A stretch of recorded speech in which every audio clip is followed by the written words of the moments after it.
el tema que he elegido para la sesión de hoy es el manejo de la patología reumática más frecuente aquí en atención primaria. Como es un tema tan amplio, he intentado resumirlo esquematizándolo de la siguiente forma. Lo he dividido en 3 grandes grupos. Primero, los procesos inflamatorios, que haremos una distinción entre poliartritis y monoartritis. Dentro de las poliartritis hablaremos de la artritis reumatoide y las espondiloartritis.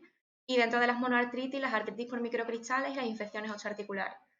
Dentro de los procesos degenerativos, por excelencia la artrosis y por último, bueno, ni dentro de uno ni otro, la fibromialgia. En cuanto a los procesos inflamatorios y dentro de las poliartritis, la artritis reumatoide la podemos definir como una enfermedad inflamatoria, autoinmune y crónica, que afecta predominantemente a las articulaciones periféricas. Esto termina produciendo una sinovitis inflamatoria de distribución simétrica que acaba por destruir el cartílago. Se presenta predominantemente en el sexo femenino, más o menos por cada 3 mujeres hay un hombre que se afecta, entre los 40 y los 60 años, y los factores de riesgo principales son los antecedentes familiares y el tabaquismo. En cuanto a la presentación clínica, podemos dividirlo también entre manifestaciones articulares y extraarticulares. Dentro de las manifestaciones articulares podemos destacar el dolor, que es de ritmo inflamatorio, es decir, el paciente presenta una rigidez matutina de más de 1 hora de duración, con afectación simétrica de las articulaciones, como hemos dicho, y sobre todo en las manos, destacando la articulación metacarpofalángica, las interfalángicas proximales y los carpos, además de las bursas y los tendones.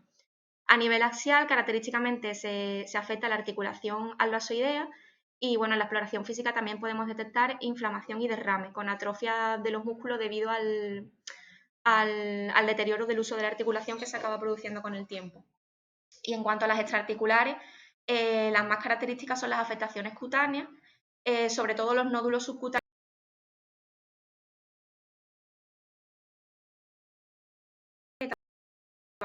desde neurológicas hasta hematológicas incluso.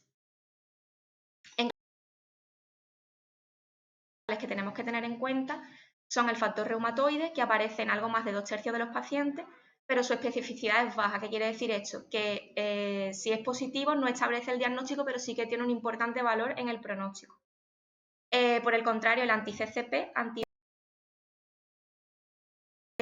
tiene una elevada especificidad y resulta muy útil en el diagnóstico precoz, porque se presenta muchos años antes incluso del debut de la clínica. También nos podemos encontrar anemia, que es muy frecuente y está relacionada con la actividad de la enfermedad, y los reactantes de fase aguda, que también suelen estar elevados, pero estos parámetros son más inespecíficos. Y en cuanto al líquido sinovial, pues suele ser inflamatorio y es útil para el diagnóstico diferencial, sobre todo con otras artropatías como por ejemplo la artritis séptica. En cuanto a los estudios de imagen, pues bueno, principalmente la radiografía simple, en la que vamos a ver una afectación articular simétrica, como ya he comentado, osteopenia en banda, pinzamiento de la articulación y algunas erosiones. La ecografía pues no aporta información más allá de las erosiones porque, como sabemos, no es útil para valorar el hueso. Y la resonancia pues suele usarse en el diagnóstico, pero solo si existen dudas. Perdón, no suele usarse. Los criterios diagnósticos pues son los siguientes. Se aplicarán en una determinada población que debe cumplir 2 criterios fundamentales, que son al menos una articulación inflamada y que dicha sinovitis no pueda explicarse por otra enfermedad.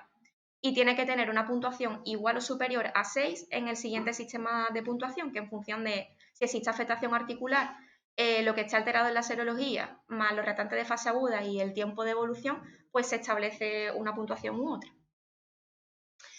En cuanto al tratamiento, pues bueno, medidas no farmacológicas, que es un poco lo de siempre, ¿no? El estilo de vida saludable, la fisioterapia también, que puede ser útil en cualquier estadio de la enfermedad, y la cirugía, que se reserva para casos más evolucionados y de destrucción severa.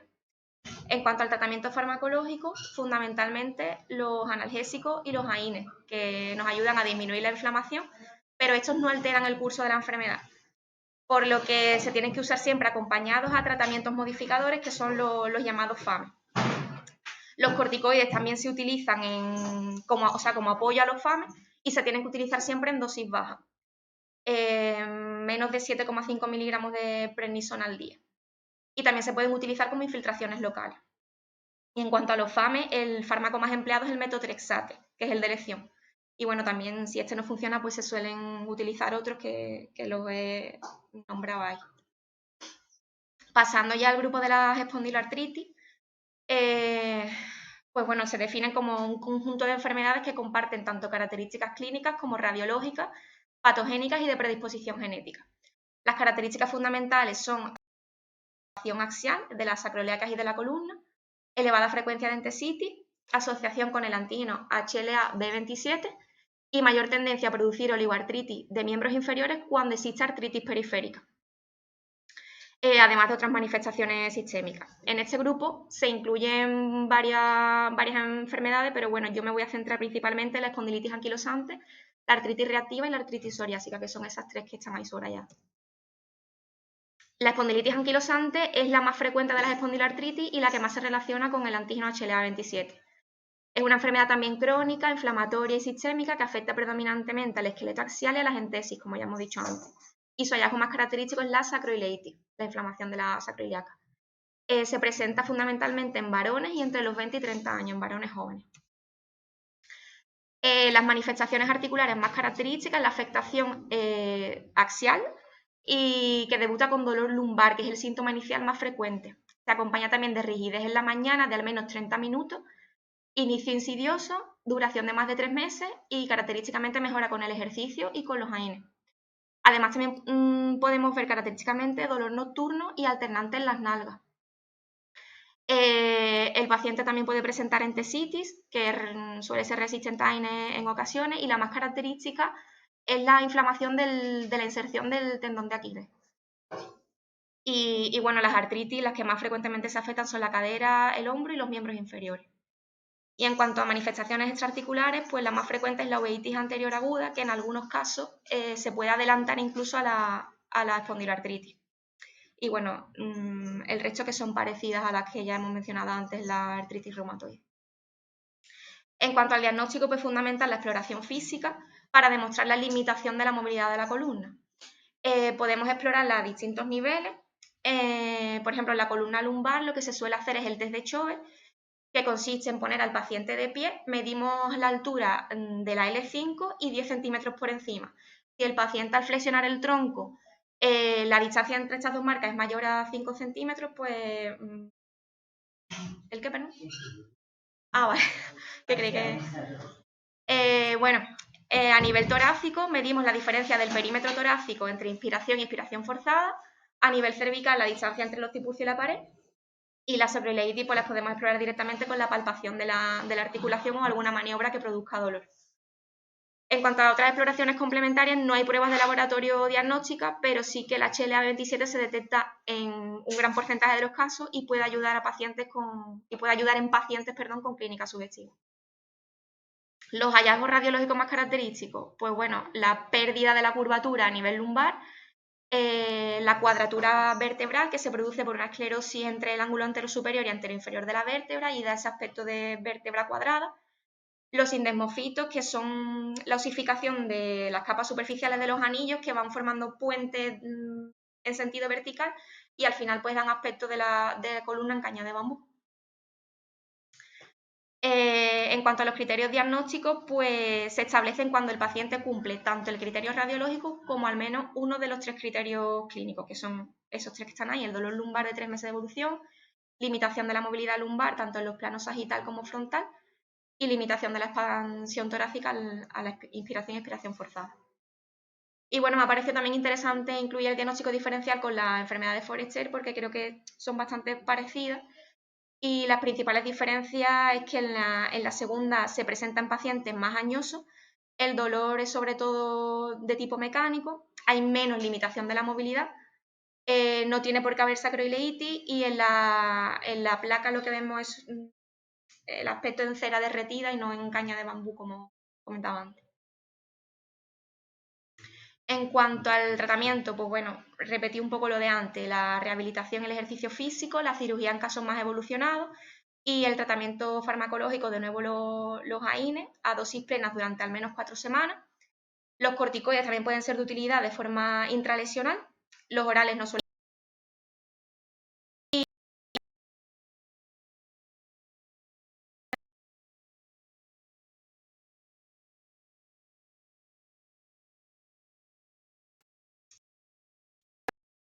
El segundo grupo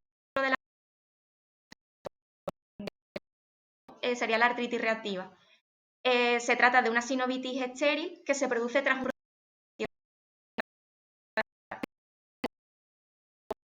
vaginal o genitourinarios. El periodo de latencia no suele ser superior a un mes y se presenta sobre todo en adultos jóvenes entre los 30 y los 40 años. La etiología, como ya he dicho, puede ser por bacterias de origen entérico o genitourinario. En este segundo grupo destaca la clamidia, que suele ser más frecuente en varones, aunque bueno, parece ser que es porque es más fácil detectar clínicamente una uretritis que una cervicitis. Y en cuanto a la presentación clínica, pues nos vamos a encontrar una infección que precede de 1 a 4 semanas a los síntomas articulares y la artritis suele ser de comienzo brusco, afecta a una sola articulación o a poquitas articulaciones, de forma simétrica y de predominio también en miembros inferiores. Las manifestaciones extraarticulares más características son las lesiones en la piel y en las mucosas.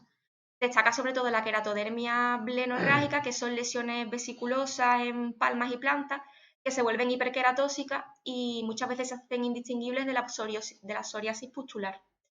Y bueno, la balanitis circinada, que son lesiones en el glande, vesiculosas también, indoloras, que al romperse producen una erosión superficial y rodeada de un halo eritematoso.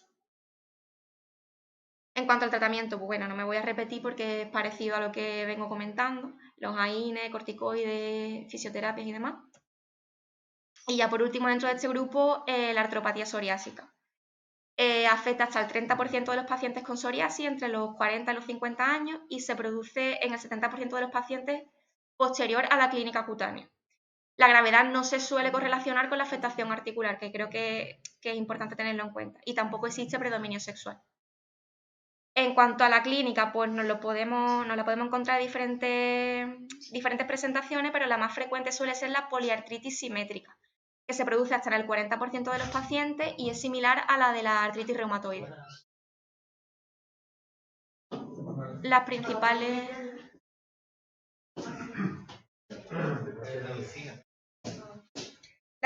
diferencias con la artritis son la afectación ungueal, de las interfalángicas distales y la ausencia de nódulos subcutáneos. Y bueno, hay también otras presentaciones, pero para no extenderme mucho, las he descrito brevemente. He comentado solamente las más frecuentes. El diagnóstico es fundamentalmente clínico, es decir, tiene que coexistir la presencia de artritis y de psoriasis. Los criterios diagnósticos son los criterios de Caspar, que son estos que dejo aquí en esta tabla, y para cumplir estos criterios debe presentar patología articular y 3 o más puntos en esas categorías que están ahí.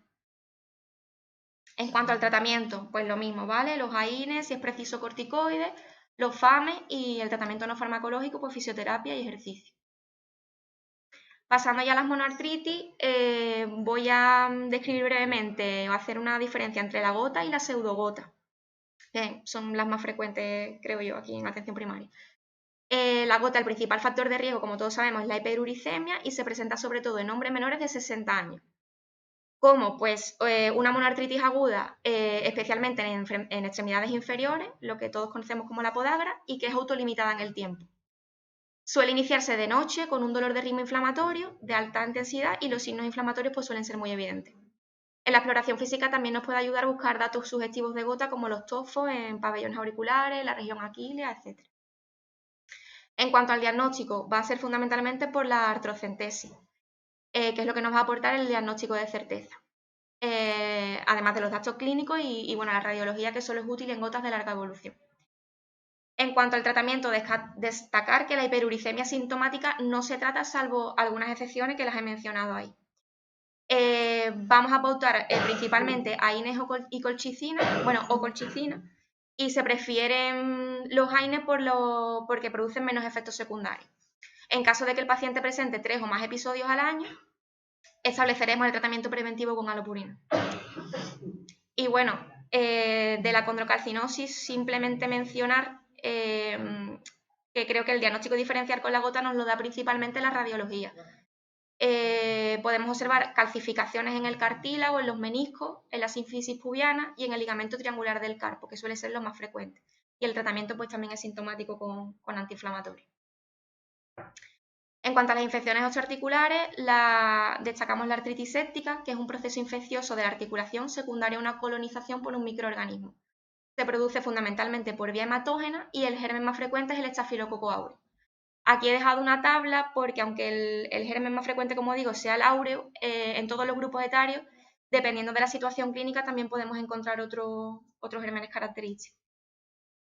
La presentación clínica, pues bueno, en articulaciones de carga, sobre todo en miembros inferiores, en la rodilla, con dolor, inflamación, limitación de la movilidad, fiebre y malestar general.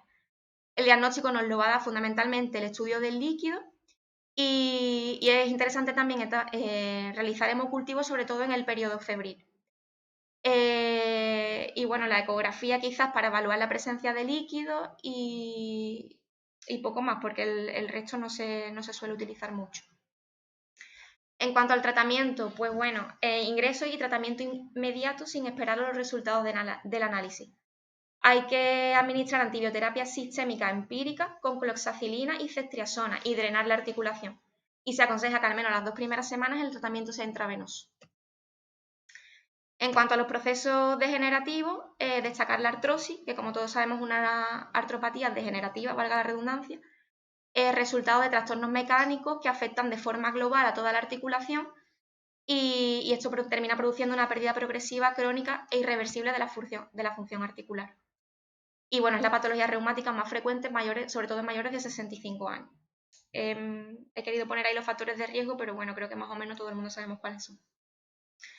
En cuanto al diagnóstico, las localizaciones más frecuentes van a ser las rodillas, las caderas, las columnas, las interfalángicas distales y la trapecia metacarpiana y primera metatarsofalángica. Se manifiesta con dolor, clásicamente mecánico, es decir, mejora con el reposo y empeora al iniciar el movimiento, y la rigidez suele ser inferior a media hora y esta mejora con la actividad.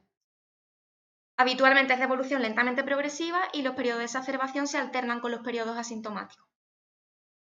En cuanto a la radiología, los rasgos más característicos que podemos encontrar son una disminución de los espacios, una esclerosis subcondral y osteofitos que producen en conjunto una disformidad del contorno óseo.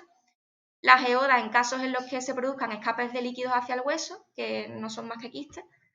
Y bueno, tener en cuenta también que existe una disociación clínico-radiológica, que lo que quiere decir que no siempre existe una correlación entre los síntomas y las imágenes que vemos en la radiografía.